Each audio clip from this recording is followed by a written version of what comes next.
Wassalamualaikum warahmatullahi wabarakatuh. Selamat pagi, siang, sore, ataupun malam bagi kita semua.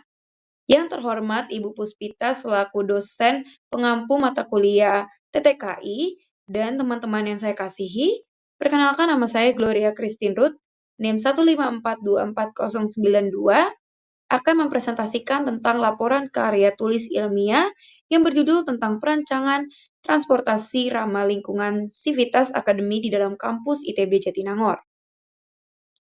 Berikut adalah daftar isi yang saya akan bahas pada hari ini. Latar belakang. Krisis mobilitas internal di kampus ITB Jatinangor menjadi permasalahan utama karena keterbatasan armada shuttle, jadwal operasional yang tidak konsisten, dan peningkatan penggunaan kendaraan pribadi oleh Civitas Akademika.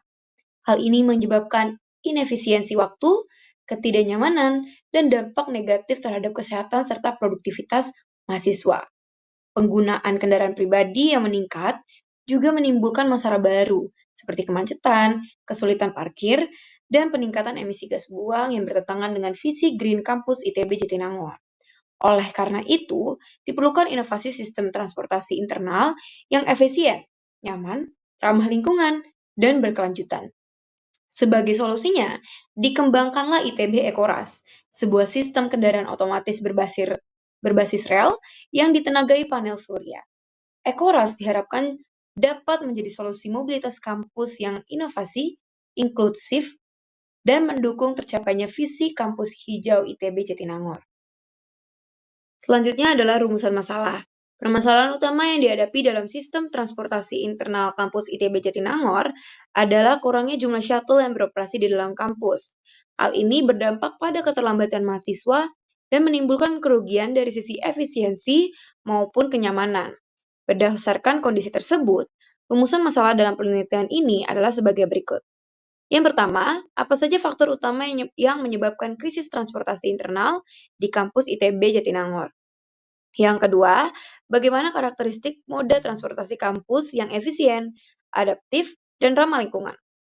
Yang ketiga, bagaimana kondisi dan desain Ekoras dapat mengatasi permasalahan keterbatasan shuttle secara efektif? Dan yang terakhir, keempat, apa potensi dampak positif yang ditimbulkan dari implementasi Ekoras terhadap kenyamanan dan keberlanjutan lingkungan kampus? Selanjutnya adalah tujuan penelitian.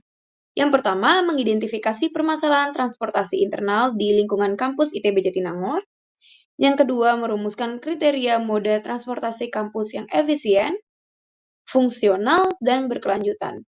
Yang ketiga, merancang solusi inovatif melalui pengembangan produk Ekorush sebagai moda transportasi kampus yang ramah lingkungan.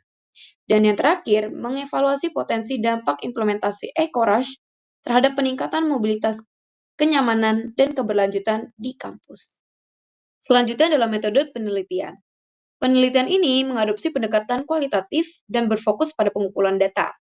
Data yang dikumpulkan bertujuan untuk memahami kondisi existing, perilaku pengguna, dan menyediakan landasan perencanaan untuk merancang solusi transportasi Ekoras yang kontekstual dan berkelanjutan. Jenis-jenis pengumpulan data yang kita gunakan adalah data primer dan data sekunder. Data primer menggunakan observasi langsung dan dokumentasi visual, sedangkan data sekunder menggunakan studi literatur. Selanjutnya adalah manfaat penelitian.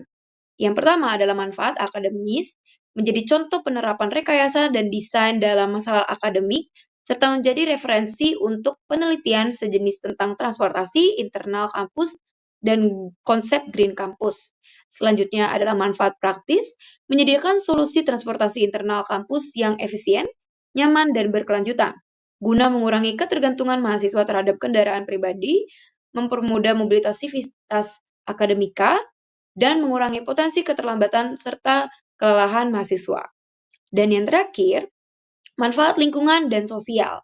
Implementasi konsep Green Campus di ITB Jatinangor dengan meminimalisir emisi kendaraan bermotor mendorong terciptanya lingkungan kampus yang lebih sehat dan tertib, serta memberikan lapangan kerja atau peluang partisipasi bagi masyarakat dan mahasiswa. Selanjutnya adalah tinjauan pustaka. Bagian tinjauan pustaka ini membahas konsep-konsep teoritis serta penelitian terdahulu yang relevan dalam perencanaan transportasi ramah lingkungan. Dimulai dengan landasan teori mengenai transportasi dalam kampus, dilanjut dengan konsep Transit Oriented Development (TOD) dan inovasi transportasi berkelanjutan. Kemudian dijelaskan pula beberapa studi kasus dan penelitian sebelumnya yang berkaitan dengan sistem shuttle di kampus serta inovasi transportasi hijau di berbagai perguruan tinggi. Selanjutnya saya akan menjelaskan tentang tahap-tahap untuk menentukan hasil penelitian. Yang pertama, penentuan konsep ITB Eco Rush berangkat dari masalah mobilitas di ITB Jatinangor dan visi Green Campus. Konsep Eco Rush adalah transportasi berbasis rel otomatis bertenaga surya untuk efisiensi mobilitas dan ramah lingkungan. Selanjutnya, kami melakukan metode perancangan produk dengan sistematis melalui inventarisasi masalah, analisis pohon masalah atau solusi, brainwriting, morfologi, dan cheesecake. Selanjutnya, kami melakukan analisis preseden dan kebijakan, yaitu referensi dari sistem otomatis global dan kebijakan nasional atau daerah yang berkaitan tentang kendaraan listrik. Selanjutnya, kami melakukan analisis kelayakan bisnis, yaitu biaya produksi Eco Rush sekitar 252 juta per unitnya, yang termasuk dalam biaya operasional dan layak secara lingkungan.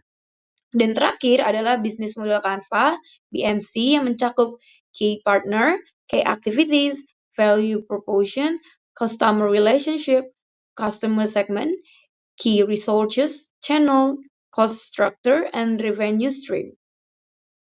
Dari hasil penelitian kami mengambil kesimpulan dan saran yaitu mengatasi permasalahan mobilitas internal di ITB Jatinangor yang disebabkan oleh keterbatasan shuttle dan peningkatan penggunaan kendaraan pribadi.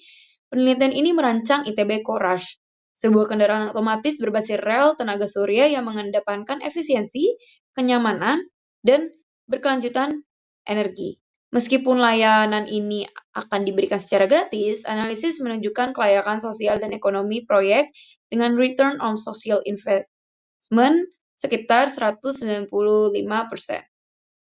Guna mendukung implementasi, disarankan untuk melakukan pengujian prototipe, menjalin kolaborasi dengan pihak kampus dan industri lainnya, melakukan edukasi serta sosialisasi kepada sivitas akademi, melanjutkan pengembangan teknologi berkelanjutan, dan melakukan evaluasi jangka panjang.